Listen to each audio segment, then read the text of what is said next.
Hey guys, how's it going? Hope you're having a great day today. I just wanted to take a quick second to explain something to you that I've been thinking about for a long time, and it's a very important part of our church strategy. And part of the reason that I make these videos is one, to document kind of what we're doing as we do it, but two, to share with you the way that I think about things, the way that I strategize, and kind of my mindset on leadership and on our church, so that you also understand the same things. And so part of the strategy for our church, for how we're going to reach Hammond, comes down to one question, and I'll share that in a second. But before that, whenever we started church services, some of you guys remember several Wednesday services ago, weeks ago, we talked about starting Sunday services for the first time ever. And I told you guys, expect not to see anybody for like 6 months. And the reason was, I've never heard of a church planter who doesn't have it was just my wife and I showing up for six months at a time, just us, nobody ever came, and when they did, they would leave. Like, I've never heard of a church planter just have like success, especially if they're doing it, with like not the big launch style where it's not this huge big party that everybody in town's invited to, like the kind that does meaningful ministry that reaches humans. And so because of that, I told you all not to expect to see anybody for like 6 months. Everybody was on board with that. But let me tell you what my thinking is behind this. So it all comes down to one question. And the idea is, if I spread out my time horizon, so the amount of time that I measure by, if I spread that out from just being a couple weeks from now, or just being 6 months from now, how about like a decade from today?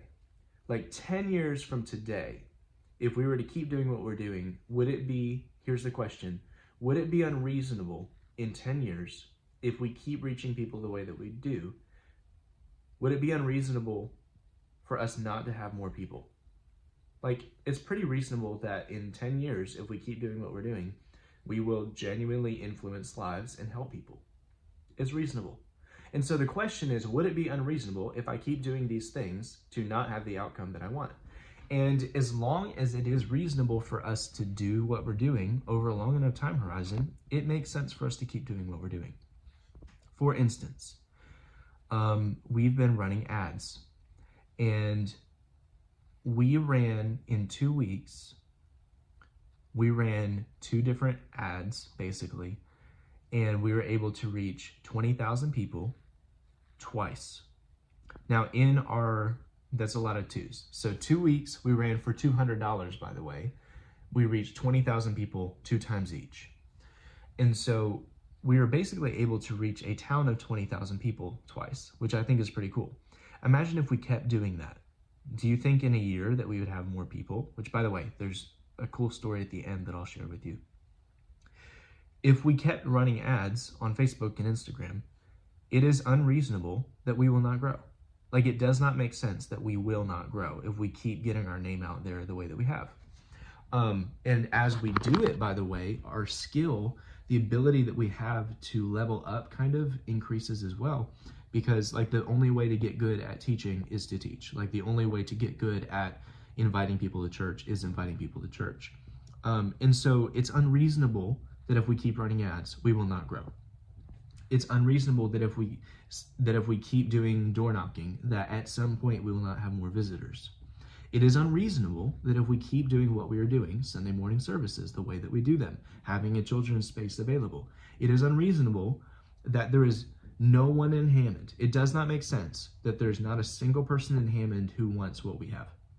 That is unreasonable. That is an illegitimate, illogical thought. It is a very logical thought to say that what we are doing right now, people want. If we keep doing what we're doing and we measure it in 2-week segments, of course we're going to beat ourselves up and we're going to feel like failures. We've done 6 weeks of church. How many visitors have come? 0. But are we measuring 6 weeks at a time or 6 years at a time?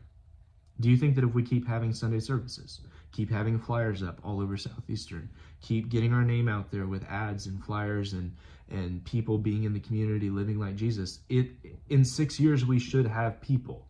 we will be able to fill up our auditorium. And so my thinking is on a long time horizon. Now, you can't always lead 10 years at a time. So as a pastor, like I can't tell you what my 10-year plan is because it doesn't make sense. Like things will change between now and then. But I can tell you that if we keep doing what we're doing, if we don't quit and we don't give up, then we will see the fruit of our labor. And here's the even more encouraging part. Now that's tactical. That's just theoretical and philosophical on my end. But spiritually speaking, Jesus says that he will build his church. Is it unreasonable that if we keep doing everything that we know to do as Christians, meaning that we are obeying him, does it make sense that Jesus will honor that and give us more people to disciple? I think so. So, practically speaking, leadership-wise, keep doing what we're doing because it only makes sense that we will get where we want to go. Spiritually speaking, it just is a cherry on top that takes what we already know and amplifies it, magnifies it. I told you that there was a cool story at the end here, and last night about 9 o'clock, my phone dinged, and it was my email app for my pastoral email, and it says that somebody planned their visit. And that only happens if they go to our website and they go to either they came from an ad or they came from one of our invites on Saturday. And it just goes to show that it's working. Now, whether those people show up or not, I don't know. Whether they stay with us, even if they do show up, I don't know. But I do know that if we keep doing it, don't you think that we're going to get more people to come? I think so. And that's the point. Don't measure on a short time horizon, on a short window of time. Measure in years, measure in decades. Count not by ones or 50s, count by hundreds. How many doors did you knock on? Not one neighborhood's worth. We counted 200 doors that we knocked on. Like that's what we should be measuring. How many people did you measure? 20,000 in our ads. We're not counting by 10s and 50s. We're counting by lots. And when we get the reps in, if you do a lot of reps over a long enough time horizon, it just makes sense that you will get the result that you want. It is unreasonable that you won't. And that's my thinking. That's why I wanted to make this video for you so that you understand what I'm thinking in our strategy. And by the way, in order to measure in 10-year horizons in long times, you have to do things that are sustainable. And the goal here is not to have quick flash in the pan growth that doesn't actually affect people's lives. It is to have meaningful relationships with them, to be able to reach people for the rest of our ministry's life. And so in order to do that, you have to do sustainable things. And so anyway, that's a conversation for another time. But hopefully you get the question, is it unreasonable that XYZ if I do XYZ? So that's the question. I want you to think through that. You can use this in your own life. You can use this in parenting. You can use this in all kinds of stuff. Hope that you have a great day, and I hope that this clarifies some of my thinking for you in our church's strategy. Till next time, we'll see you later.